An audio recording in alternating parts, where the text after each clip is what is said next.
half of what I do with people is help them develop boundaries to become self-empowered. And the other half, how to actually go beyond yourself to experience love and to see those deeper qualities of character emerge. What do we miss out on in life, in our growth, in our development, when we constantly, I think that's the word, when we constantly feel that the other people are the problem or the source of problems in our life? Yeah. So I'd love to start there.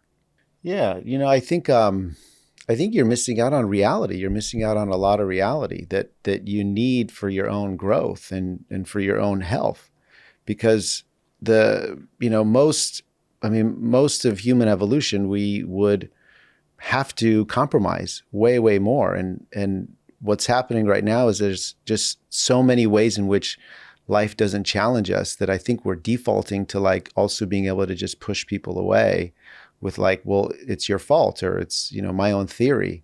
And without that challenge, without having to kind of go beyond your own perspective, you're missing out on a lot of the truth of what might be happening. I mean, for me, like as a psychiatrist and as a therapist, at some point, it felt like a really great question to ask, like, what would that other person that we're talking about say if they were here?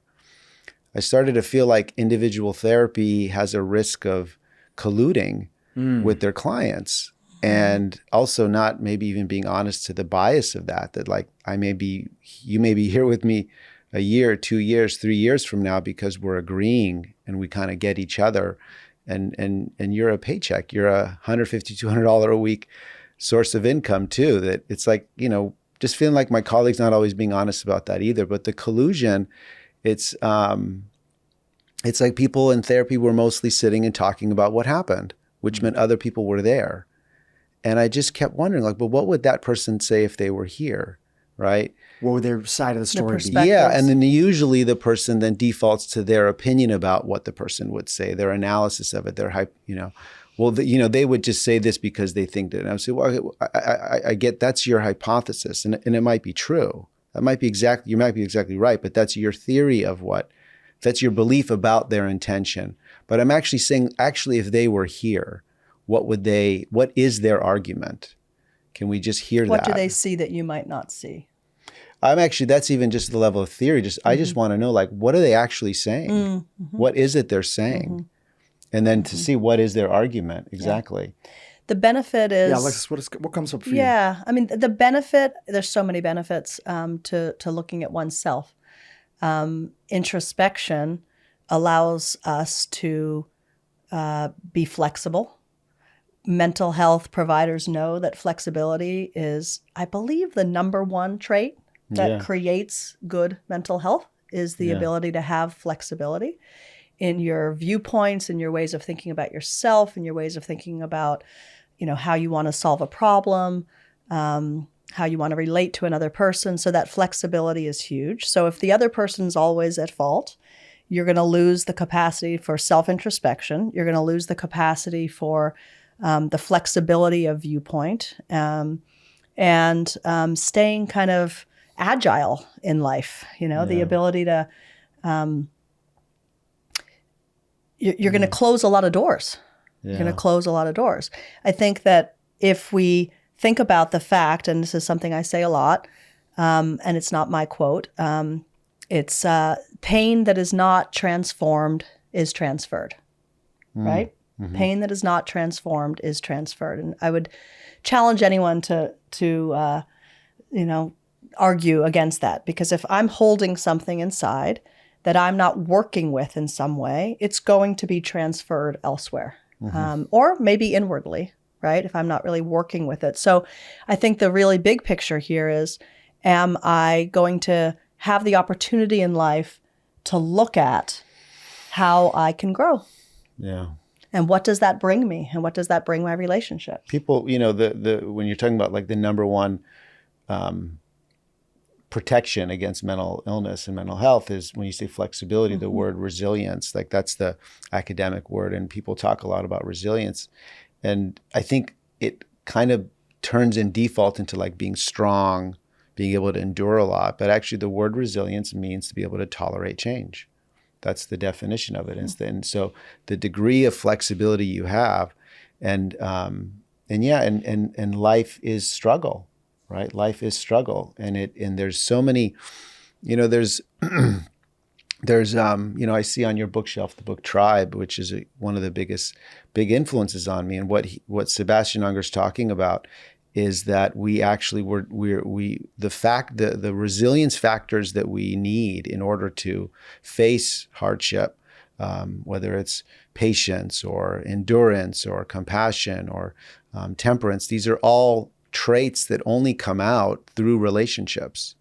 They're factors within us that kind of like there's the signals we need, like the way a plant grows when the sun and the water, and the timing of the season and the flower blooms. Well, for us, actually having a struggle with each other, be there for others, where we have to go beyond ourselves, try and learn something new, understand something, go into some difficult terrain with a human being. Those processes are what bring out these deeper virtues and these deeper resilience factors. And without having to struggle, you don't bring those out. And then you deprive yourself of then cultivating that in yourself. And that's like, the word character. It's a word people don't really use that much, but it's like you're born with a particular genetic, code and we call a personality. It's like, anybody who's had a child knows within the first sometimes days, if not, months and few years, you see the kid's personality, right? But that's like just it's like the canvas and the paint. What you then do over time is what builds character. And it's the choices you make in order to endure, struggle, try things, all of those things. And the degree of flexibility you are willing to have, I think, brings out those deeper capacities inside you. So I think you're depriving yourself of yourself in a lot of ways, because I think that's what's really exciting about life is like, what am I going to become with what I have, not what I am, and then I stay that way. Can I say one more thing? Please keep going. Because I think like there's something intoxicating about being right. Being anger and self-righteousness that comes with being able to judge another person. It's a highly intoxicating state. It's a very high adrenaline state. It's a state of moral righteousness in which I can say I'm right and you're wrong. And there's a power dynamic we can set up, and there's an intoxicating feeling, and people don't often think about that, but actually anger has an addictive quality because adrenaline, it's like speed. It's our natural speed. And so being able to judge others and have that self-righteousness, it's a very intoxicating state. And so you're kind of limiting yourself, but it may take you a long time to realize that. And then you you maybe wind up lonely because you can't be vulnerable anymore. Yeah.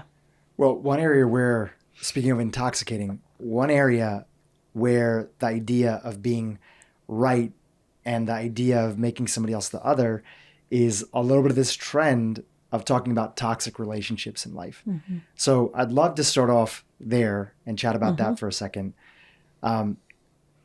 Often the social media sort of fly-by-night quick advice is to truly be happy, you need to remove all the toxic people in your life, which really means to truly be happy, you need to distance or fire the toxic people in your life.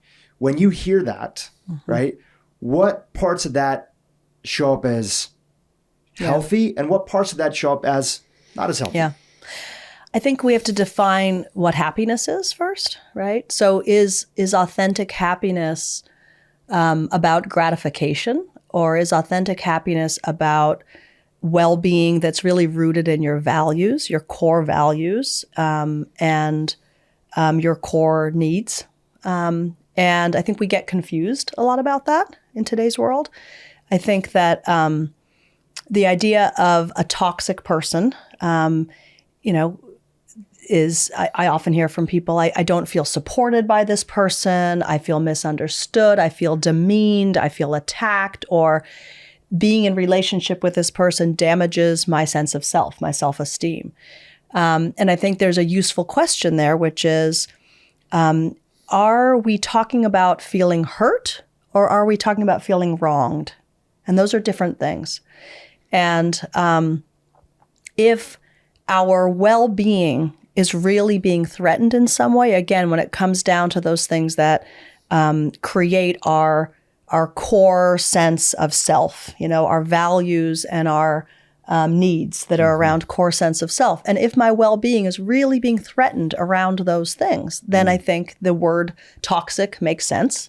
And it's a toxin that I can't allow in, if I'm really threatened in that way.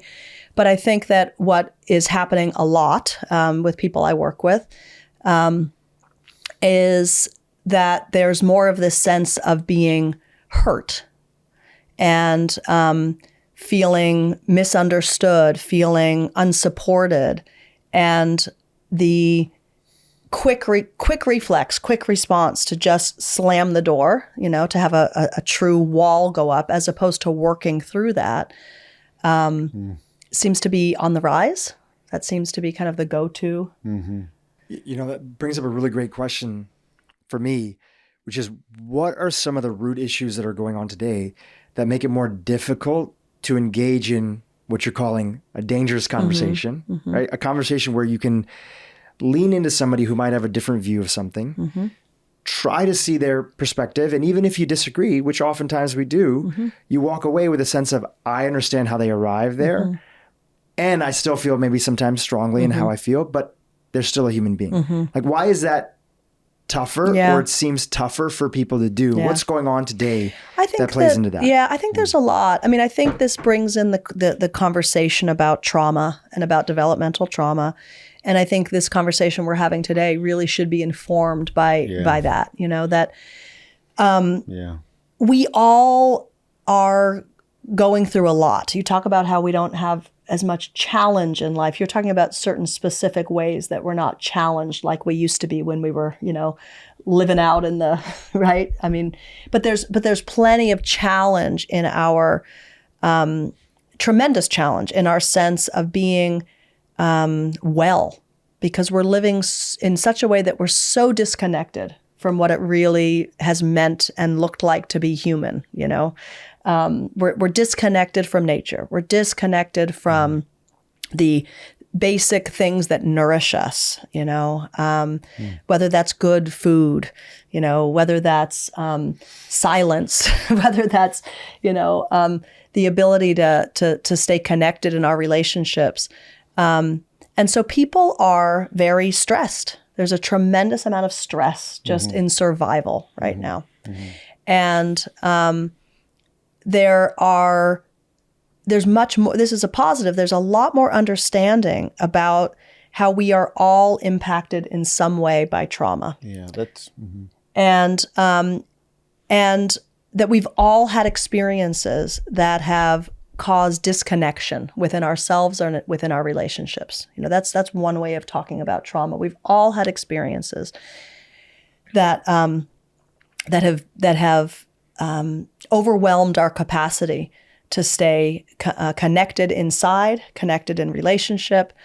And so I think that people right now are feeling that they have permission in a way to know that, which is, I think, a really positive thing. Yeah. They have permission and more cultural availability to say, of these understandings that, I've been through stuff and I have pain. I have things that are not, that I have not been able to sort through or work through inside of me. And I think that that's a positive. I think that the pandemic and the disconnection in the pandemic, the reckoning of the pandemic, the kind of search for how to get through and how to get by and what really matters and what doesn't. I think there's a huge amount of reckoning in people. And so there's a heightened sensitivity perhaps to, needing to feel the ground underneath us. I think there's really high levels of stress. You're asking about what is it right now that's kind of creating more of this perhaps brittleness or, desire to push people away, push people out, other people. So I guess I'm starting by saying I think there's some important things that we can validate, that we've all been through a lot recently, and that we're all holding a bit more awareness about the pain that's inside. Yeah, no, I think like panning out broader than that is like, and maybe almost kind of reiterating what you're saying, but is it's a really interesting time we're in because there's a trauma. You can, in our field, there's a trauma-informed movement, which is to really understand that trauma is at the root of most mental health issues. And I mean, just as an example, like when I was going to become a psychiatrist, 20 years ago, you would not say to somebody, I'm in therapy. Today it's like, you're almost kind of validated for talking about being in therapy, and like having issues and talking about them has suddenly, really come full circle. And I think what you're talking about is that a lot of things are coming to roost, is that like there's been, I would say since the 1950s, we've just been in this binge of growth, and there's been many generations of denial of like trauma. And it's really coming to bear because people are allowed to talk about it and it's becoming understood. So we're like in this moment in history that on the one hand, there's a uncovering happening of like, we live in a society that 1/3 of women have been sexually assaulted. And a lot of it happens within the family, right? There's many generations of emotional, psychological, as well as physical and sexual abuse that was buried. And it's coming to the surface now. And it's coming to the surface now. And so on the one hand, that's like necessary and critical. But on the other hand, we're also, this other wave is happening in which we're because of technology, we just have less and less interaction that is risky, that is uncomfortable. I mean, I remember when text messaging or email started out, it's like the ability to pause and be able to decide what I want to say, rewrite that. Say, well, there's a better way to say that. Or I want to say, that's a wonderful thing, that ability to reflect.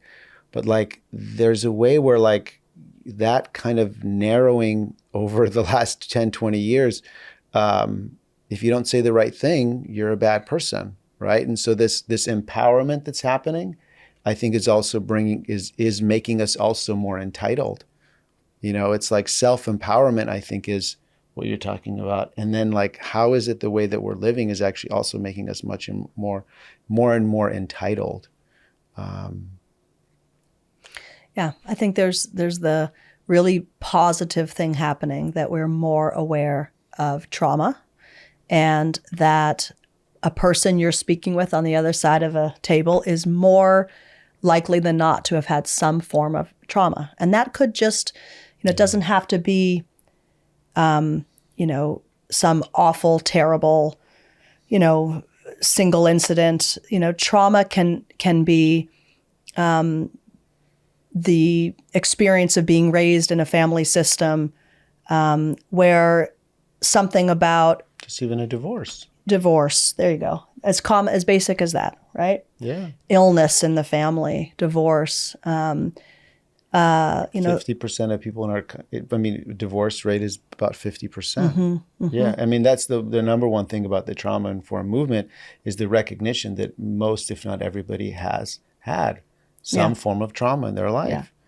And then that coinciding with what isn't new in our culture, but is a very strong, sense of individualism, that sense of I get to, create my own path. That kind of self-empowerment, very American idea also of, the individualistic rights. And I'm not saying that's all negative, but I think there's a collision of these things. And so if I have a lot of pain and I've been through a lot, and I also am in a culture that is kind of enforcing this idea that like I am, it's about me. It's not so much about my community or the conversations I'm in or the bridges I'm making between me and other, but it's about me and then that's a really, potentially brittle place. Yeah. That's a very vulnerable place. Yeah, and I think that's kind of why in a way it's spiraling, because I think it's creating this actually loop, because what's happening is we are becoming self-empowered to say no and push each other away when we feel we have to set a boundary. And that's like, it's almost like I could say like half of what I do with people is help them develop boundaries to become self-empowered. And the other half is how to actually go beyond yourself to experience love, to experience interdependence, and to see those deeper qualities of character emerge. And because then what I'm saying by the negative feedback loop is we're cutting each other off. I mean, like there's the studies say like over 60% of people in America don't have a single person to turn to in crisis, right?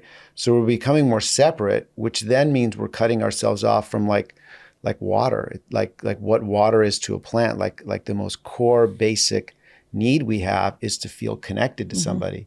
And I think we're cranky. I think it's kind of like, sometimes I say to you, like, our daughter is starting to become a teenager and like, I need to keep my door closed. I need that separation. But I can see she actually gets cranky. When she does, you know? And because we're told she's much. Saying that she needs to keep her door closed. Yes, she's saying she needs to keep her door closed. Yeah, and if you look in the media, it's a huge story. Is like, who you are based on who you cut off, who I am based on, how I'm not like my parents, and like, I need to close my door because I have to become an individual, but I'm becoming cranky that way. So then that crankiness actually brings out, I think it's like when I see people who are turning on each other and are cranky in that way, like I feel like just, God, we are in this interesting time because I both really understand what you're saying about what your mom was like and the need to do something about that. I mean, I at some point, if I can say my journey with my dad, it just went really full circle, but like, I don't see you as done yet in terms of feeling fulfilled and at peace with yourself. There's something in that, like stuck, when we stay stuck in resentment.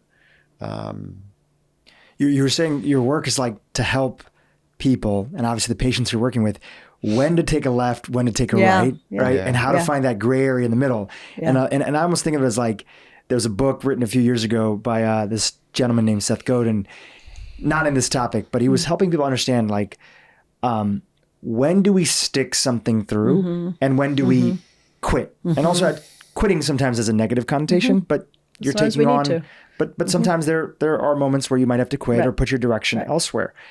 And navigating, I think, is tough for people because often when you share that you've cut somebody out in your life, in the past election that was there, and we'll probably go through that cycle again coming up. When you cut off somebody who's the other side of an opinion, a lot of that. You were celebrated by your community. Yeah. People said, great, amazing, good for you. Yeah. And again, those are all individual choices and different reasons why people would arrive to that conclusion. So I don't want to group everybody together, but there's celebration happening on all sides of the aisle of people saying like, great, good for you, writing off that other person. So going back to the question, I think people are looking for really, how do I navigate that? When do I set up a boundary, and how do we go about that process? And then when do I go in a different direction and actually lean into whatever life lesson is there? Yeah. How do you think about that? Just big picture. Big picture. Yeah. I mean, I think it's good to ask the question internally, is there a gray zone that actually I want to expand? Is there a gray zone here? Meaning, is this black and white? Is there something here, something that has been an injury, a difference, something that, feels so black and white that I in my body and in my heart, when I really do the introspection, I know for sure I can't incorporate this way of being or believing into my life. It will harm me in some way. It is counter to my well-being. Or is there a gray zone here? Meaning, can there be an agreement to disagree, right? Can we agree to disagree? Can we learn from each other still? Is there something to be gained in leaning in and asking questions and being curious? I think it's important to think about the implications in our lives when we're cutting somebody off, in terms also of what are we, I mean, as parents, for example, what is the impact on our children if we become brittle and inflexible, right? Do you have a more like concrete narrative or example of something like that? Yeah. Yeah, I'm working with somebody who is clear that her own mother cannot be in her life anymore because they have different political perspectives, exactly as you're naming. And I just can't tolerate anymore that, all she wants to talk about is, and I don't even want to name which side it is because it could be either, but all she wants to talk about is her belief in this political figure that I think is just awful. That's all she wants to talk about. Okay. And I'm done. I don't want her around anymore. I don't want my kids hearing about that anymore. Okay. All right. So what is the impact then on the family system of deciding that grandmother is no longer in your life? Is there another way to navigate that such that there are boundaries put in place around the things that we do and don't talk about, around the things that we do and don't, the paths we take with one another? But can we keep that grandmother in these children's lives? What are the benefits to looking at this through a lens that isn't just about myself, but about the trickle down of that boundary that I'm putting up? Yeah. Yeah. No, I think that the practical, I had like 5 different things I wanted to say. It'll come the back gray to zone? Wow. No, the gray zone. There's a sequence to me. There's actually a sequence that our human nature. If you look at how the brain operates, and then you look at cultures that have traditions and codes, rites of passage, there is a sequence to me. But that is about self-empowerment first. Like if you look at most wisdom traditions, cultures that take you through rites of passage, like at some point or if the hero's journey, which I think most people know now, at some point when you're young, there's kind of these stages where you first grow into the community by learning, what do I do? How do things work? Right? How am I supposed to act? And then at some point you have to transition to adulthood, right? And when that happens, the hero's journey story, it really is about becoming an adolescent, an early adult. There's a call where you go out in the dark, you go out into the wild, and you have to go alone because you have to face yourself, and you have to find out, you have to face your own fears. You have to become self-empowered. If anybody's ever been through any crisis all alone, any situation in which you experience that imminence of life, you know who you are, you know what you're not, you know what you're capable of, you know what you're not capable of, you know what you can rely on yourself. And I think that's when you face trauma, you face what you're holding in, you face what power you do have to solve problems, and you also find your gifts. The hero's journey, the rites of passage, you then come back to the village. Now you contribute, right? Now, and so you bring that back. You bring that back. In the nonprofit that we form, we talk about this code, this formula. Authenticity is what emerges first when you're self-empowered. You have to be able to know your authentic self, to know your core values, to know your values that come from you and not what you took on from your society or your parents to fit in, to get attention, to impress others, to feel good about yourself, that aren't really going to be fulfilling. And then you seek out through finding people that you share values with, that deeper relationship. But you can't have a real relationship with integrity unless you know your authentic self. Otherwise, it's codependency.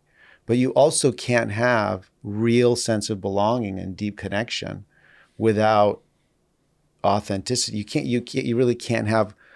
They need each other. It's one circuit. But the sequence is first, I think, self-empowerment, and then going beyond yourself. How do we create more empathy? And for people who feel like, it's actually very difficult for me to put myself in somebody's shoes. How do we actually create more empathy inside? Yeah. It's a really, really good question. Yeah. You want to start? Well, my first reaction is like, we don't have a culture that values maturity. Like And that was empathy is a part of being an it seems adult. like the starting point would be that you believe that being mature is something important to accomplish, because that's what maturity is about, is the decision to be more conscientious and thoughtful. Now, if you start going down that path, then you realize that it's something that I need to accomplish. I think it starts there, is like, because the way you said it, I thought of people who say it that way. And there is an attitude there of like, no, I don't have to. And I don't want to, but that's not what life for most of human history was about, which is that you had that much choice. You don't make it on your own. I think, go ahead, Drew, you had a question. Oh, no, I was almost saying, like, to sort of set that up, because laying out the land, I'm hearing from you is that we don't have a culture that sort of celebrates stepping in empathy. We also are living in a time and a day and age where we don't necessarily have to get along with the people that are there to live our life, to get water, to fetch food, to keep the electricity on, to do the basic things that we need to do. And so there's no motivation, and it's also not celebrated. In fact, sometimes it's the opposite of celebrated. It's like discouraged in society. So is that a little bit of what you're saying? I think that's true. It is. This to me, it's like I can go back to back with a client. One client at 3 and 4 o'clock, where at 3 o'clock, it's helping the person see that the depression, the anxiety, the substance abuse is related to childhood trauma that has not been understood, and grief that has not been resolved, and that these things are living inside them, and to inform them, to help them see that and then that they can heal from that. And then I'm, just last week, then working with another client. It's so often with younger people, I find in their 20s, that when I say to them, I think this is trauma, I find that there's a pushback, because younger people are starting to say, I don't like this label, because my peers are using these labels as like vitriolic statements, or I can't do that because I have anxiety, or it's like a form of identity, I have trauma. And so it's like, it's so interesting this time we're at, where it's like, on one level, it's coming to bear in a way that's needed to, but it's also turning into a greater weapon. To me, like when you say compassion, is I think when you, like our fathers, our mothers, our cousins, our friends, whatever behaviors, when you say that's human, right? They're experiencing mental health issues too. That's coming from their unresolved trauma and unresolved grief. So if we're going to use this amazing knowledge of trauma and grief and understand its real meaning, it naturally would lead to compassion, because it means that we begin to understand what it is that's making us turn on each other, what it is that's making us mistreat each other, and what it is that's making us not feel fulfilled. And that's like, I think where we have to go as a society, is that it's not enough to just be personally safe. We're then lonely. We have to begin to figure out, how are we going to start being there for each other? And I would argue that to get there, to develop empathy, that we actually have to look at our relationship with ourselves, that we are not going to be capable of really being generous and tolerant and compassionate outwardly if we haven't figured out how to do that inwardly. And as a mental health, as a clinician, I'll tell you something I think we all know if we really think about it. Most people walk around feeling not good enough. Most people walk around feeling some sense of not measuring up, not worthy, not lovable, somewhere in there. And when you do the work we do, it's right at the surface a lot of the time, or right below. They don't know why they're coming in to see you, but really it's about some core sense of lacking a sense of self-love. And I do think that if we want to become more empathic, if we want to become more generous, if we want to become more tolerant, we have to really be willing to close our eyes and feel inside to, how do I talk to myself? How do I relate to myself when I struggle, when when I do something that embarrassed me, when I don't feel like I'm measured up, when I'm looking on my social media and I see this person's life compared to mine or whatever, all the compare and despair and everything that's going on out there. How do I speak to myself inwardly? Do I have tolerance? Do I have compassion? If I'm shaming and blaming myself inwardly, a lot of the time, I'm going to be practicing that in my life. People don't even have empathy for themselves. That's why it's hard for them to give it to somebody else. Is that what I'm hearing? Yes. Well, I would say like you named it really well. It's like how to actually motivate. You said, how do I say to somebody? Because it's like what my friend said about if you don't find a way to come to peace with your dad and relate to him. And I said, I don't get that. It's like if I'm saying if I can't have compassion for my father or for my friend, what that means is I can't have compassion for a part of them. Mm-hmm. Their quirks or their, like this part of them I can't have compassion to. But we're all human, which means I have that part in myself. Mm-hmm. If I can't have compassion, then I can't find that for myself. And so like when I was saying earlier that when I see people who cut somebody off and are kind of like, and I'm not even going to bother with it to think about it, and I feel that kind of self-righteousness. If it's a friend, I don't know what I would say, but if it's a client, I have that's my role is to say, you probably are doing that to yourself.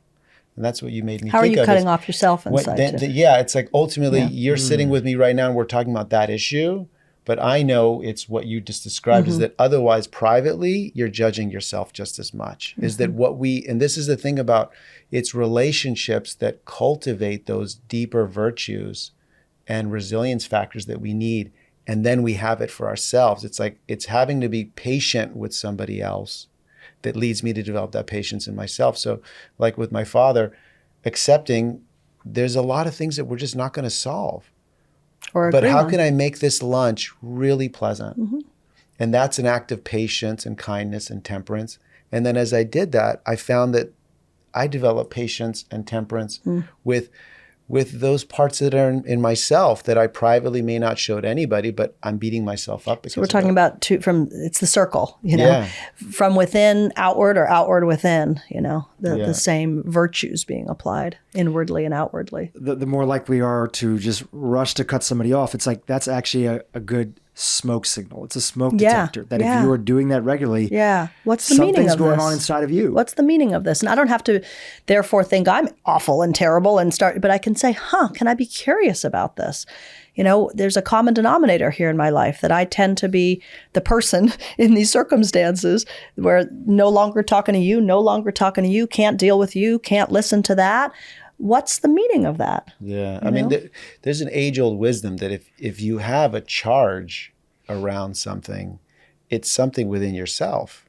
Now if somebody is actually abusive, I mean, I feel like that's kind of the disclaimer we have to say, of like, course.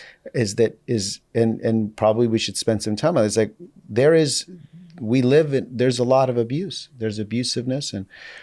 But aside from that, there's, if you have a charge around something, it's like, I have a kid I was working with parents who, I hate my parents. And I said, you must really love them, or you must really want more love from them. I don't want anything from them. I said, you can't be that upset if you don't care. It's like if I was talking about that person across the street, you wouldn't have any charge around that. It's almost like the opposite of hate is apathy. You're just apathetic about them. Yeah. Right. It's not apathy. The opposite of hate is not apathy. Actually, the opposite of hate is love. If I hate something, it's like the opposite. Like joy is the resolution of pain. Pain is the loss of happiness. Hate is the loss of something that you deeply cherish.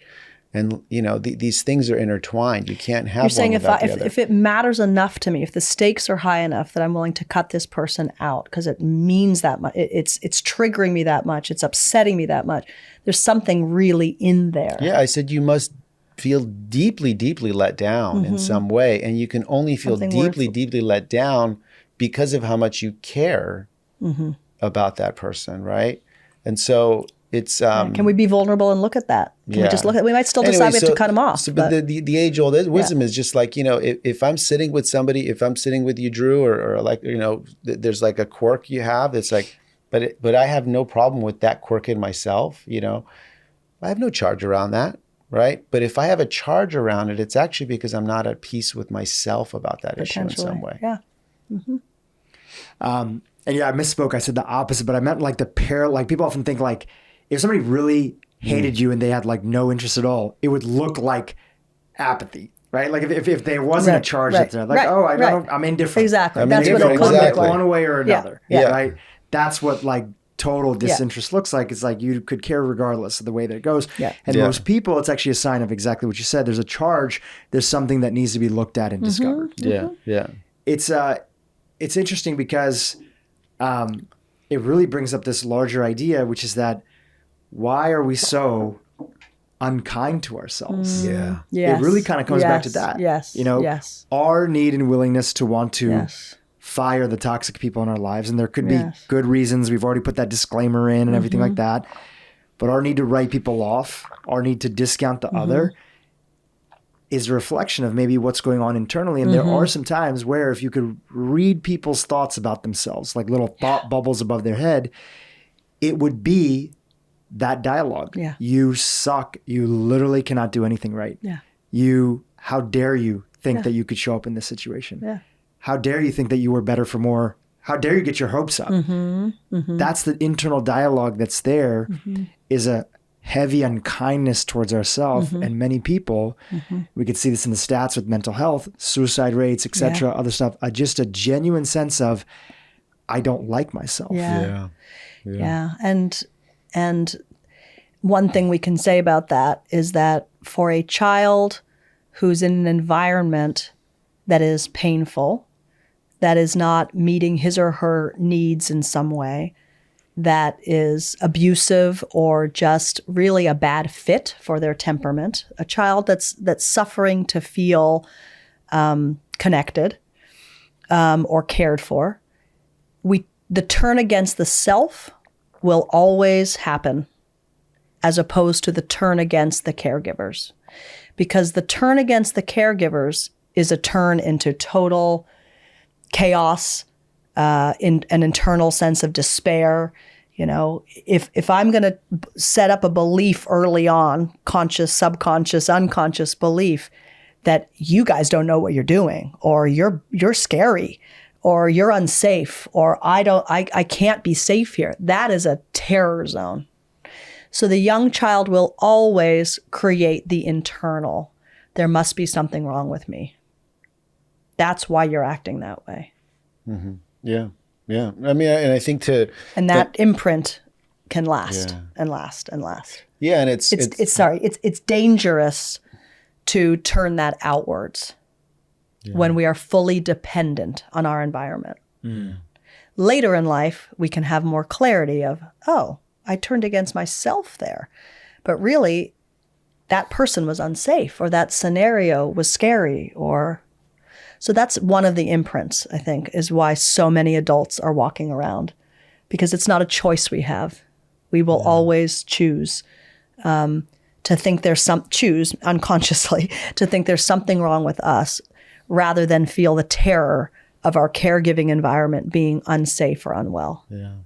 Yeah. So that's like the need for the trauma-informed movement is that we have a lot of adults walking around with deeply imprinted trauma, abandonment, and that it must have been me, and shame-inducing environments in which we don't love ourselves. And then, the other side, in which I think the other reason why we have this problem is like a culture that is breeding entitlement. Like we know that the self-esteem movement that started in the 90s really creates more insecurity and creates more of a sense of perfectionism, because then the solution starting in the 80s and 90s that came from this false idea that like babies are blank slates.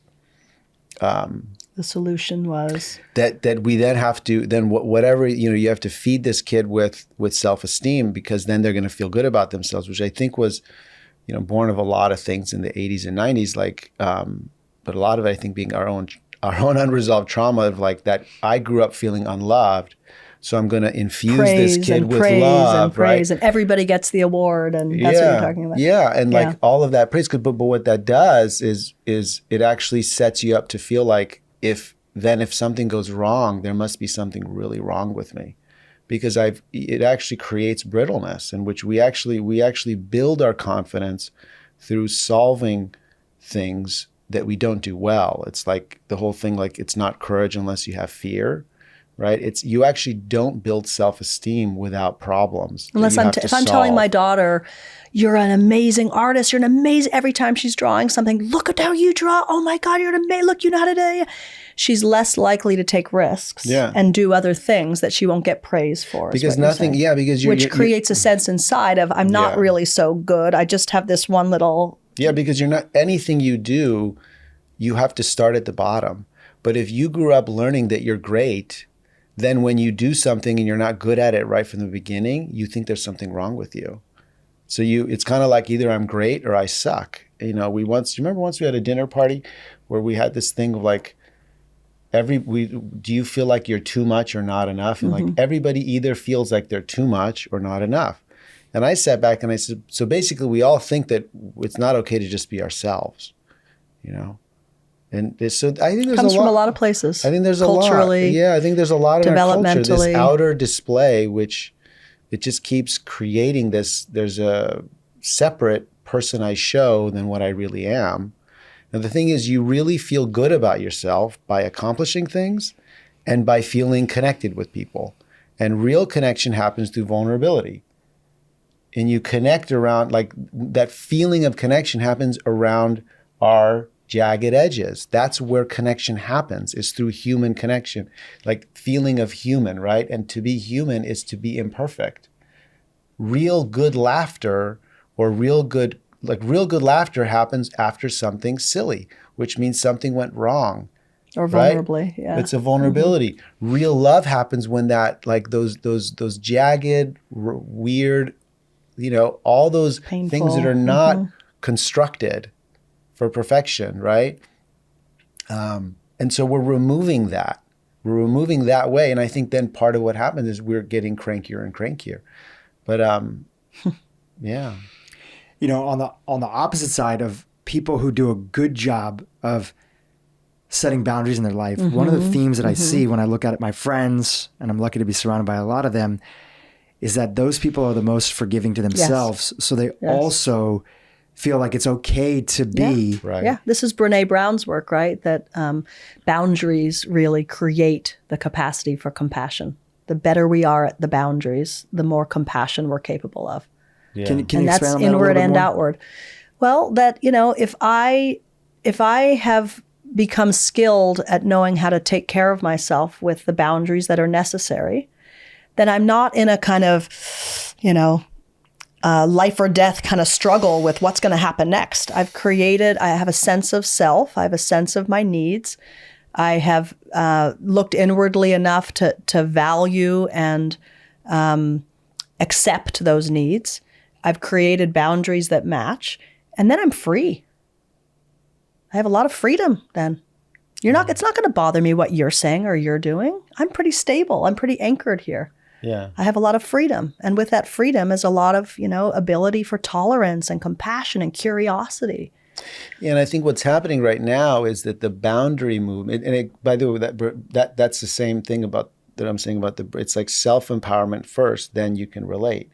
You first have to be able to be a sovereign person and to feel that sovereignty, right? So, but it's like what's happening right now, I think, is that people are using boundaries as a weapon of self-righteousness. So it's like, you're trespassing on my boundaries and I'm going to now lecture you on that and feel like I'm the morally righteous person. Whereas I feel far more fulfilled by doing my healing work. I'm going to go back to my dad, like doing my healing work, right? So I'm not charged inside with my own stuff. And a boundary to me is like, I'm going to make sure my cousin gets invited to lunch.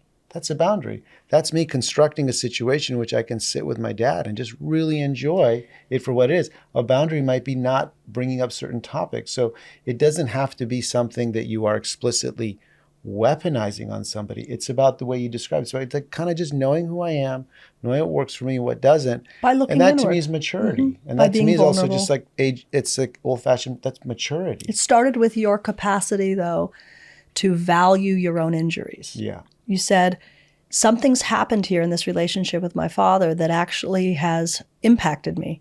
And I'm not going to judge that in myself. I'm not going to kind of, just push against it.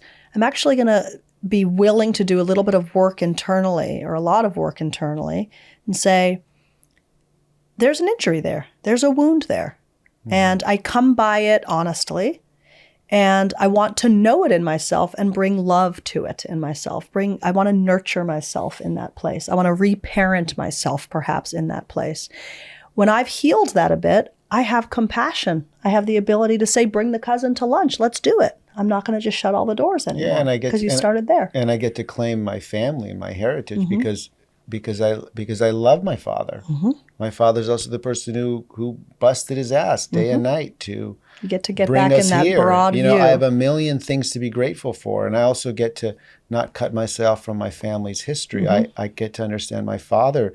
It makes me think about what my father went through, that trauma and grief, and that he couldn't at 40. I'm 48. He couldn't afford at 48 to go get help. Yeah. Right? Because he was working 12 hours a day so that we can grow up having a better life. Yeah. And he, all those things. And what happened to him and what happened to the people who took care of him. So, to me, the richness of being human is also, our stories, and to really understand our stories. It's reductionistic in black and white, where you end it with, you did this, I don't have to take it anymore. Here's my boundary.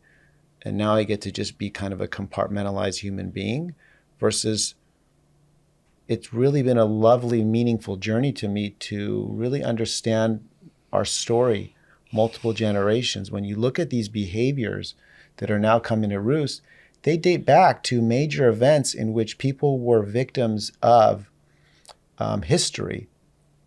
What happened in the Depression, World War II, and how that's been carried forward. For us, the Iranian Revolution, the pandemic. It often goes back to major historical experiences in which humans as a whole were just struggling together, and not everything can be done well. And when it's unresolved, it just keeps alive through generations. If we're going to really heal, I believe in healing in that larger way, versus these stories in which I think often people feel like there's a lot of victimhood now, right? And that's what my younger clients is. I don't like that label. I think it's because it's like this awareness that this is turning into victimhood. And I don't like that, because it makes me limited in some way, versus understanding the larger human story that we're all in. And that's what it really means to be human, is that we struggle together to have health, right? And so that's, I think, an American limitation that I think we hopefully will evolve from, is like the self is the final thing versus family, our history. It isn't just crossing the ocean and starting fresh. We bring with us a lot of baggage, but those are meaningful stories that we can uncover if we can move through the stages of the process. There's like stages of grief. There's stages of healing from trauma. Anger is, one of the most accepted understandings of stages of grief, which is, what do you do with a loss? So ending a toxic relationship is a loss. It's an end. We have to grieve that. Now, there's stages of grief. First is usually denial, then bargaining, then anger. We're staying stuck at anger very often because I think it's a very safe, intoxicating place to be. Whereas the next stage is acceptance. And then you come to peace. And the beauty of coming to peace is that you don't have a charge anymore. You're now a free person, as you said. Now I can actually lean in with people and be now a source of health for them, because I've moved through something. We're not becoming adults and elders. You talk about grief. I think grief is very important. You mentioned something previously, which is that we're sort of in the space right now where we've lost the elders in the community. Mm-hmm. How much of that plays a role on transfer of wisdom through generations. It feels like everybody's kind of just having to figure it out for themselves for the first time. There's a lot of beautiful things on that. We romanticize the past, but in the past, if your last name was blacksmith, your entire family had to be a blacksmith and you were sort of ruled in that tradition. So there was challenging things in the past. If you were suffering from sexual abuse as a young girl, there's no, visibility, awareness, people don't talk about stuff. Not that that's completely changed now, but there's more awareness there. So there was a lot of challenges in the past. Yeah. But what we're missing today seems to be a little bit of the component of that wisdom, that de-escalation, that ability to not immediately always react to stimulus. I just, I like that. Yeah. The space between the stimulus and the response, right? Because as you were talking, I thought the solution is just slow down. It's like, just slow down. We're very reactive. It's like, you said that? No, never again. Like people are, and it's like if the gray zone for me, the dangerous conversations, the grief work, the turning inward, the trying to find empathy inwardly so that we can, also shine that outwardly. It takes slowing down. It takes saying something happened. There was a stimulus that provoked me, that hurt me even, maybe that I didn't like. Fair. Can I slow down with it now? Yeah. And not be so certain that I know what it means or that I know what I have to do. Or that there's only one answer, or that it's black and white, like slowing down. Yeah. That's why introspection comes back in a lot to this conversation, just that commitment to inward exploration, that I understand is a luxury and a privilege for all of us living these lives. But without it, kind of screwed. Yeah, when slowing down, like elders are slower, right? I have a thing like I cringe when I see some parents, when a grandparent says or does something, either in front of them corrects them or afterwards talks about, I can't believe grandpa said this, because there's like a right way to act and what to say. And I'm not talking about like grandpa's abusive. I'm talking about like grandpa, it's like recently I heard of a grandfather, like, a girl said, I love art. And he said, you're not going to make any money on art. Right. And it was like, I can't believe he said that. We should talk to him. And, it's like, that's what a grandparent's going to be like. And we don't need to create these perfect environments. So first of all, I think we're alienating each other with these, like, what's the right way to be? And then we lose on like, we need challenge and support. Right. So we were in Italy recently, and, it was with her mom, and it was so enjoyable because I often have felt anxious for her mom because she tries so hard to connect with the kids sometimes, trying to be entertaining and interesting, and they're not really into it. And then we were in Italy, and first of all, in Italy, it was much more family oriented. It was like just so moving to see like how her mom was treated, younger people like the concierge or whatever, like opening chairs, and she goes first, and that thoughtfulness. And then her mom kind of settled into being in a culture in which is actually recognizing her as somebody important, which is something I know growing up in terms of my family as a traditional family. And it was like she no longer was making an effort to connect with the grandkids in a certain way. She became a presence in these kids' ecosystem. And then you saw how the kids were getting to experience her and absorb her as this institution in our field, not meaning in our professional field, like in the field, in the ecosystem, in the environment. It was this like respected entity, right? Like a pillar in your presence. That was the that was the situation in which you really saw her value come alive. And then because she felt value, she began to just tell her own stories, telling her own stories. What was life like? And tell all these stories. Right. And so then it became meaningful. And it was not because she was trying to connect with her grandkids, because she needed to be interesting and figure out what they needed. Right. So there's a whole way in which we're living that's kind of like just removing parts. Right. It's like, you're in the healthcare field like me, where, like medicines are often like extracting a certain part of something. Right. Like, Like right now, the psychedelic movement, like, what if you extract just this chemical that seems to be the most important part of it? Will it be okay? Well, there's something about the way this plant evolved. It's the whole thing. Like we're cutting out whole things, and younger people growing up not even know it's there. It used to be there, right? And so I'm unhappy, I'm unfulfilled, I'm cranky, I'm brittle, but there's a lot of trauma and all this stuff. And we don't really see the whole picture, I think. The disconnection. Yeah, the level of disconnection, and like how we are living extremely differently. If we had a card that said how to care for the human being the way we get a card for how to care for a human plant, like a plant that you buy at a store, if we had that kind of a thing, like it's not that it was wonderful in the old days, but just this is not normal. This is like the nuclear family is totally a new invention for about 70 years as an experiment, and most reads on it would say it's like a colossal failure. It is not working. So within that reality, and with you talking to patients, and what's unique about you guys, you also work with families as well too, right? You'll often work with multiple people that are there.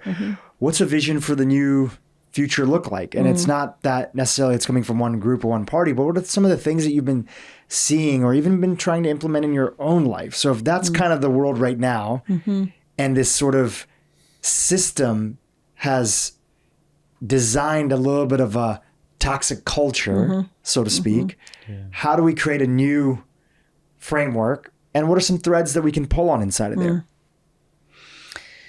I mean, it starts with each of us. It starts small. So for me, working with people, and certainly in my own family life, can I slow down enough to get in touch with the values that really matter to me and bring goodness in my life and around me?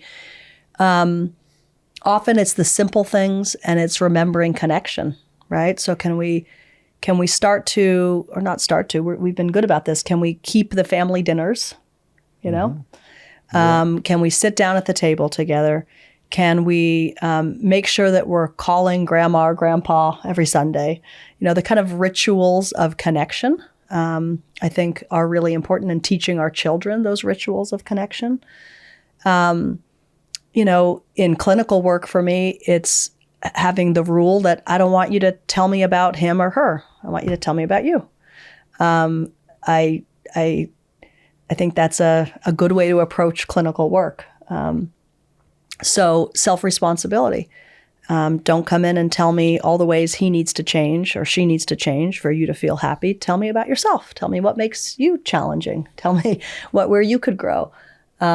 So I think on the smallest scale, it's getting back in touch with the value of self-accountability, self-responsibility, mercy, tolerance, and forgiveness. How is a whole other question, but let's put those values back in the mix. Yeah. No, I think if you the pattern that you just described for clients, for yourself and us, it's like it starts with you, right? And like our family dinners, but like your practice.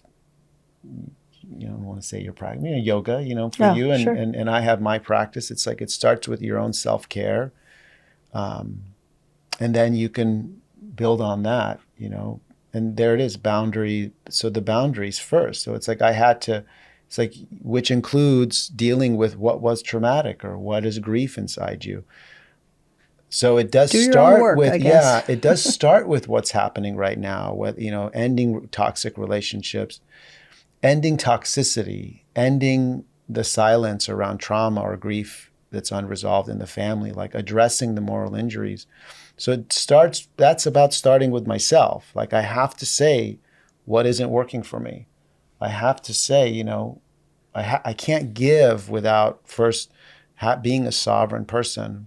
But I think to do that with caution, to do that with humility, to do that with patience, to do that knowing that this is just the first step in the journey, right? So doing that with like that kind of conscientiousness means you can say, hey, I need to end this toxicity. Maybe I need to not talk to you for a week or a month, or look, I want a relationship, but I need to figure this out.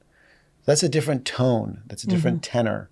There's a different, slowing down. Yeah, there's a different energy to that. That's allowing, there's openings left there, right? You're not saying you're bad and I'm the morally righteous one. You're not cutting something off. You're talking about the need to address something. I have to figure out how to take care of myself, right? This isn't working. I'm hurting, or whatever it is, you start there and then you introspect, you change your life.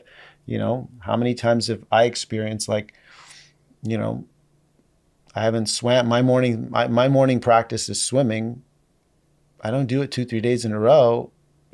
I'm suddenly experiencing you as being toxic, right? Because I'm misinterpreting things. I'm misperceiving the meaning and the value and the texture of something.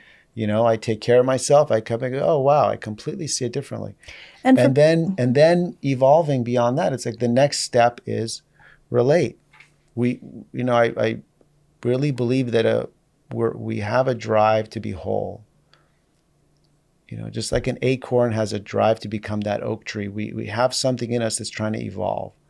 And a human being as a whole person doesn't experience being whole without becoming a part of something and having a purpose in their life. So it starts with you, become a sovereign person, but that's just basically becoming an adult. Now as an adult, decide to find your tribe, build your relationships, find out what it is you're here to contribute. What role can you play in other people's lives? Where do you have purpose? So I think seeing your life as an arc, as being on a journey of fulfilling yourself and fulfilling your potential, means seeing like the first stage is just becoming a sovereign person. That's just the beginning. That's just becoming really an adolescent and adult. And that it's just the beginning. And so it's having that kind of larger goal, I think, that we don't, when you said earlier, happiness, what's happiness? Happiness is a great emotion. It's a somewhat superficial one. It's a temporary one. It's like somebody once said, joy is a far more valuable state. Joy requires other people. Joy is something that's shared. Joy has a deeper kind of nourishment to it. So I think where we go from here, maybe the bigger thing is like just to become more of a wisdom-oriented culture, like to think bigger.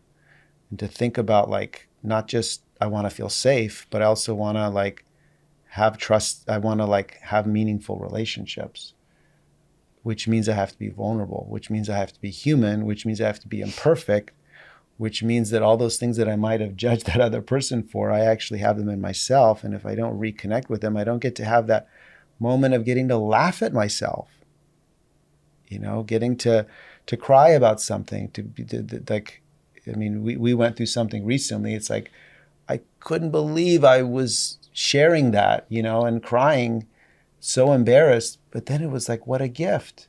Like, I don't have to hide that anymore. And all the people I judged over the years for that side of them, right? But I'm 47. At 48, I went through that. And I'm an expert and thought leader of helping other people. So if I, at 48, have had to go through humiliating, oh my God, it was me also, and I was judging others. It's like, we're all there. We're all there. It looked like you were going to chime in on something earlier. I mean, I just think it's starting with the self. It's just starting with the self. It's, we might not have time to go do yoga or swim in the morning, right? And we often don't either. But I probably can spend a minute somewhere in my day feeling into something that I'm tight about or judging or not bringing, kind, curious awareness to. I can often spend just a minute just turning inward and deciding to soften inwardly by virtue of making a choice to do so. I'm going to make a choice to cultivate my well-being. So I'm going to make a choice to spend a minute in cultivation of that well-being by saying, I'm going to let that go, or I'm going to put my hand on my heart and say it's okay. So that moment that I've spent with myself has a direct impact on the next moment I'm going to spend with my husband or with my child or with my coworker or whomever else. So I think we have to just start with ourselves. going back to this idea of how to bring things up with folks and connecting that back to the idea of over labeling people as toxic as a way to like write them off. It seems that one of the things that I'm getting from you guys, and I'd love you to expand on this before we like talk about your world and what you guys are up to and the nonprofit and everything, is that the more likely we are to write people off, the more that increases this likelihood of also ghosting.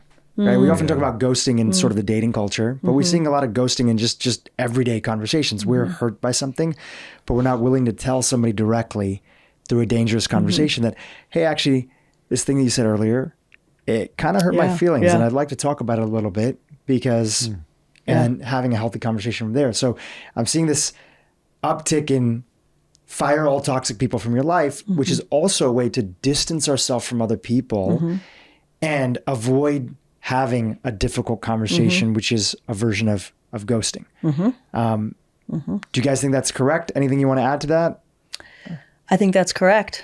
I think it's a unbelievable phenomenon that, I don't feel like I grew up with that. And to see people suffering from the ghosting thing is just so profound, because it's such a slap to one's sense of self and dignity, for someone to just disappear. You even see it in families sometimes. Like I'm not even gonna honor them as a person and tell them what they did wrong. Yeah, they should just know. Yeah, we've set it up though, because we're setting it up with this thing is like, was why we're so lonely and isolated, because we're setting it up where we have to like really agree. We have to be on the same page. You have to see me and I have to see you, and it's got to be right.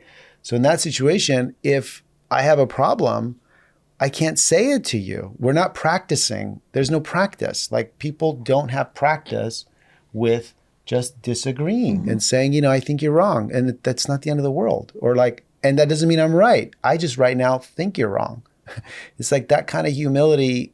Like, it takes so many qualities to be able to do that we used to need, because we had to communicate. You had to couldn't do it. just Now move you don't on. have to. You lived in a village, you lived in a town, you had to have conversations, but because you couldn't just ghost. Yeah. Because you're going to see the person the next day at the the corner next store. day. You're going to see them at church. But You're we're going the to see same them somewhere people else. inside as we were. And so the injury is real. We think that it's like, but the injury is real. Being ghosted or doing the ghosting, it's deeply impactful to our sense of, integrity, which means being integrated also. It's like, I think about some of the people I work with, the young people who have had these ghosting episodes. And it's like, I see this book where the pages are just floating in the air. They never get to put them all in. The narrative of life, that these pages just float and some just fly off into the wind. And that's not integration. The integration of kind of being able to tell a story and put it all together is valuable to our sense of self and what we're capable of. So it matters, and we're acting like it doesn't in a way. And it's just, I don't really have much more to say other than, be wary of the impact on yourself and others of something that counter to human nature, And really probably connecting into the thought previously that you both were sharing is that a lot of people just don't have role models because of the way that our society is set up. You haven't seen a lot of people have a healthy, difficult conversation. I think that's one of the beauties of things like podcasts and the beautiful part of social media and YouTube and other stuff is that there's so much dialogue around this. It's in the small part, but there's more and more people that are looking for what does it actually look like to in a healthy way disagree with somebody, push back and still say like, I still love you. I still care about you.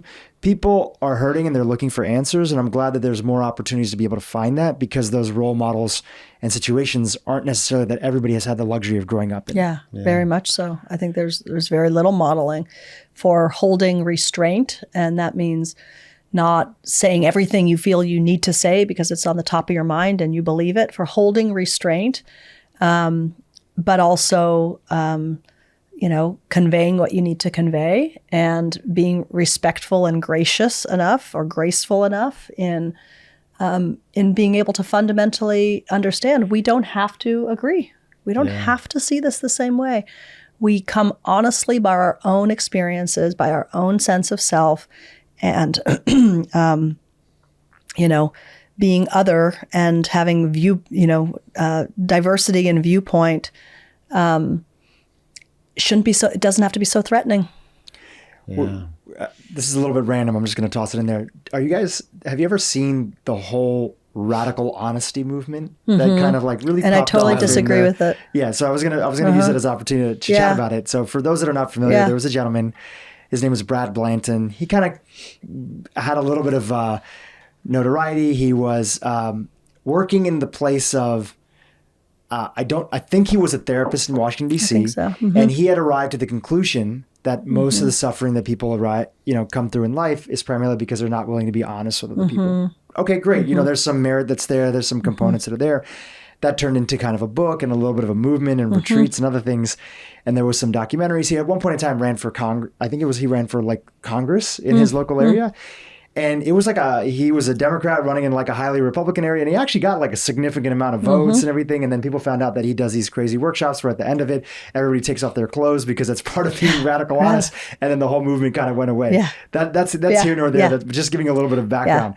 But he wrote a book, and I had a few friends back in the day that like really got into it because I think that you see this idea and you're like, that's what I need. I just need to be radically honest with people. I think there are moments where we do. Moments, right? Right. And part of the setup that I was getting into for that is that it can seem so simple that just speaking your truth. Yeah. But what people often forget is that your mind is like popcorn. Your thoughts aren't you. Yeah. You can literally have a thought one day that you want to kill your husband or wife because they're annoying the shit out of you. Does that make it real? Right. Does that idea that you're going to follow every single little thread, every pinball that goes in one direction or another, is that, and also too, are you showing yourself as somebody who's trustworthy, investable, and is willing to make progress with people? Right. And if we jump with the first idea or thought that comes in our brain that is our honest reflection on others, does honesty actually lead to the greater good? And getting a chance to build together. Yeah. I think sometimes it does. Yeah.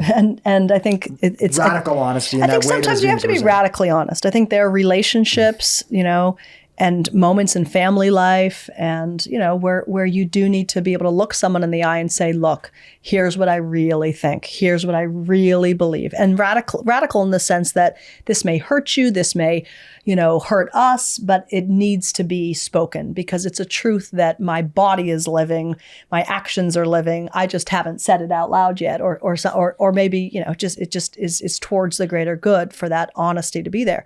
But I really do believe in restraint. I believe that being authentic doesn't mean we say everything that comes across our monkey mind, right? Yeah. And that there's the virtue in and responsibility in, again, slowing down and really feeling into the purpose of the communication. Yeah. What is the purpose of this communication?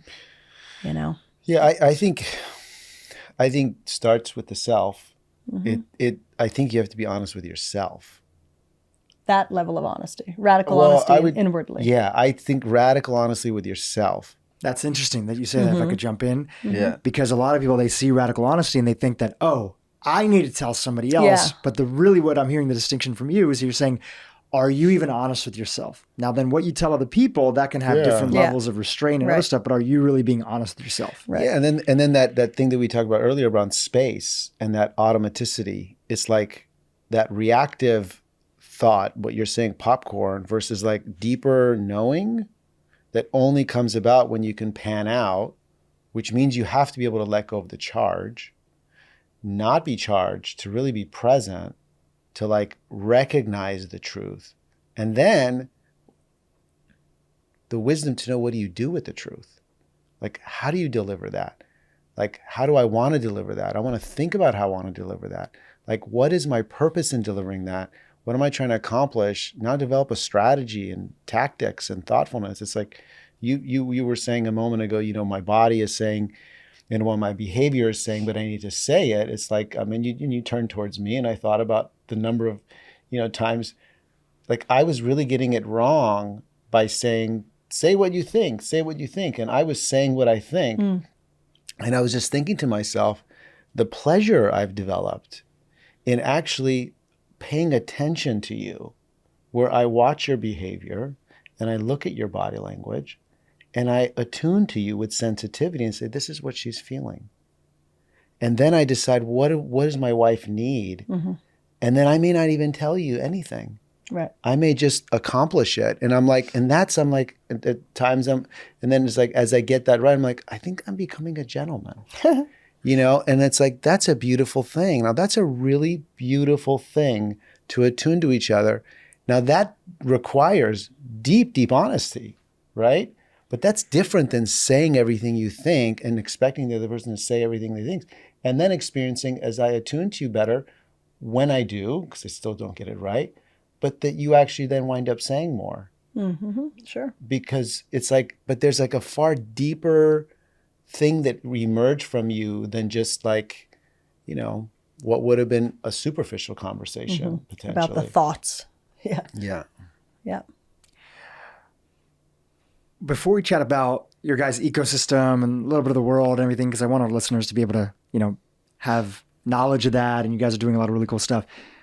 Anything else in this topic of toxicity, firing people, rushing, being reactionary? Anything that you feel like we didn't get a chance to pull on? I'll say, two things. One is that I think what's happening in the world of ending toxic relationships is happening mostly with non-family relationships. And we are people who are working with people who are dealing with their family stuff mostly, right? And so for us, this conversation was like a lot about family estrangement. I think the way they're linked is actually that a lot of people are beware that you're not unleashing your unresolved family trauma on your friend. Beware that your anger that this person and that person is not doing something right or is doing something wrong, and the vitriol and charge you have around it is because actually something you haven't dealt with, because it's really our family that causes those charges, right? And we might resolve that and realize like, oh, that's just Dhru and that quirk he has. But like I said, I swim a few days in a row and I realize, oh, that charge is totally different, right? So I think that the family stuff is where a lot of the pain and vitriol is really coming from. The other thing I was going to say is, because we talked so much about don't get stuck in the anger and those stages of grief, is also beware of spiritual bypass or emotional bypass, which is people deciding that I want to be that noble person who doesn't feel anger, decide I want to be that person who doesn't, and I'm going to just be compassionate, but I'm skipping over my anger. It's like that sovereignty, that self-empowerment, the need, that comes first. You have to get in touch with that anger first.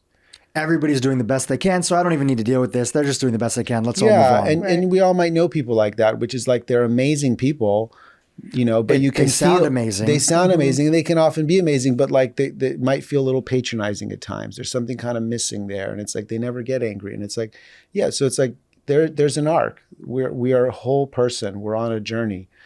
That maybe is my like final thing, is like that all the parts together in the right order is what makes you human. The middle way. We don't want to be on one end. We don't want to be another. We don't want to spiritually bypass it. Yeah. We don't want to just use it as an opportunity to write off and, set off a nuclear bomb for everybody that disagrees with us. Yeah. Yeah. Anything for you, Alexis? I don't think so. I think I've said most of it. All right. Yeah. All right. Give us a little bit of overview of the world, the nonprofit, the practice a little bit, and some of the work that you guys are doing.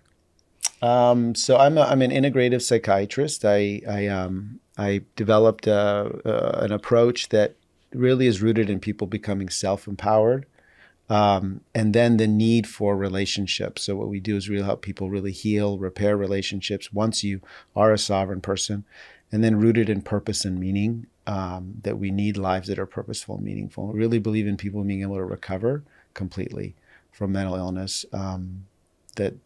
That's the core of what hope is about, is that we should be able to recover completely from most of the things that we struggle with. These are not chronic illnesses. And then with Alexis, we founded a nonprofit called Lameda Project. Our mission is to rewrite the story of mental health and well-being. We think that a lot of the purpose of it is to generate methods and approaches in which people can heal themselves through the power of community, through self-empowerment, through purpose and meaning, believing that the theories that we have about mental illness have been reductionistic and actually been telling a story that is too narrow about what is really the cause and what do humans really need. And so the need to really rewrite our stories and to see our lives as a story that we're trying to fulfill, that wholeness I've been talking about, the arc, authenticity, then belonging, then purpose, becoming an elder, that these ecological, and we call it an ecological lens, that like if we see ourselves the way we do every other organism, like a house plant, and then we give ourselves everything we need and we see ourselves on a path of, like an acorn becoming an oak tree, like fulfilling a whole person, then you get all the conditions in which we really mostly wouldn't get sick, which is what the data actually supports. And that's the message we're trying to put out. What's the most fulfilling part of it for you? And you have your own whole very, very successful practice. Yes. To speak to the nonprofit, I do private practice work with families and couples, which I love. I'm very passionate about. I think the most, did you say most meaningful? Meaningful? Most meaningful piece. I'm going to make it really simple. The nonprofit really is about helping bring back connection, places that are disconnected, and creating ecosystems of healing for people that are about feeling connected again. So it just feels really good to see people healing in community. I love seeing my individual clients and couples and families in my clinical practice, but I'd much rather see people out in their workplaces, in their schools, in the places they go every day to kind of make meaning in their lives, developing the skills and the tools together to feel good, to feel cared for, to co-create a sense of health and purpose together. So that's really meaningful. Yeah. Yeah. And both clinics are open for new patients? Yeah. At the moment? Well, you're pretty packed, but we're a It's a clinic tough that time. has It's other a people. tough time. A lot of people There's hurting. so much need. All the great practitioners are There's kind of booked so up. much need. But yeah, we always help people find a good home with somebody who will help them do the work that they need to do. Yeah. Yeah. Yeah. And I want to make a plug, I guess, that, we when we do it well, most people are able to also come off of medication. This whole chronic illness is not based in reality. It's a false story. You sent me that recent article in The Guardian that shows the chemical imbalance theory has no backing at all. And that's a story that is widely accepted, that I have a chemical imbalance. Whereas when you look at the data, when you look at the resilience research, and when you look at the work we're doing in the nonprofit to create different approaches that organizations, corporations can implement, if we supply ourselves with the conditions that we evolve to thrive in, we heal, we go through hardship, we overcome trauma, and we also build fulfilling lives that become bulwarks, that become preventative for mental health issues. You mentioned something previously, Omid. You said joy is so underrated, right? We don't talk about joy. You were mentioning that we focus so much on happiness, but really there's a lot of energy and joy. We don't talk enough about joy. So I'd like to conclude on this, which is that individually for both of you, Alexis, if you want to start off first, what's something simple in your life you do on a weekly or daily basis that brings you a strong level of joy? Yeah. That's easy. For me, it's my kids, and it's putting the phone away and connecting with them. I always say, like, on the floor. They're not so little anymore that I'm really on the floor anymore. That doesn't really apply. But it does mean making eye contact. It does mean being in that proximity of face to face, and I get real close. Our 8-year-old son is maybe going to age out of this soon. But doing something creative, whether it's art or nature or cooking or something silly at home, just doing something creative and spontaneous technology totally put out of the way, and even just 5 minutes of that kind of connection. Sometimes that's all it's going to be before they want this screen or I have a call or whatever it's going to be. But 5 minutes of real connection, like face to face, eye to eye, that's joy for me. Love it. For you? My kids say I'm corny when I talk this way, but I think it's the truth is, if I'm taking good care of myself, which includes some things that give me joy, especially for me just being in nature, and also conversations in which we're laughing, authentically laughing, belly laughing. But like nothing is more joyous than, like just kind of orchestrating experiences where you're like nourishing your kids or my friends or my wife or a good meal together. Yeah, whether it's cooking a meal, but just it's like, honestly, nothing feels better than giving, but not as a bypass of taking care of myself first, which means giving to myself. But like it's like if you do that, and then to me, like the orchestra nailing it or the touchdown is like where it's then I'm producing in some purposeful way that like, and I might not actually be in the background. I would say that's kind of the most joyous, is to like even set kind a of be in scene for a family connection. Yeah, and be a in the hike, a background. meal. Yeah. Set the scene. Yeah. Go on a swim first thing in the morning, Yeah. come back, Yeah. nice brunch together. Yeah. Or I'm like on a hike with our kids and like actually seeing Sam just kind of have a quiet moment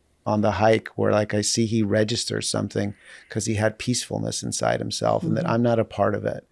It's like, that's really beautiful. Yeah. I love it. Beautiful. Alexis, Omid, thank you both for coming back on. Thank you, Dhru. First time for me. Thank you so much. Omid, this is your third time on, so this is great. Yeah. We'll have the links for Hope Psychiatry and also Lameda Project. And is your clinic under your name? Alexis Naim. Alexis Naim. So we'll have the website for that as well too inside of the show notes. Thank you both for being on. Thank you so much, Dhru. Thanks a lot. Hey YouTube, if you enjoyed what you just saw, keep watching for more great content on how to improve your brain and your life. But why are more people getting sick? And why are more people who are living longer with chronic illness? I mean, why is it that 70% of American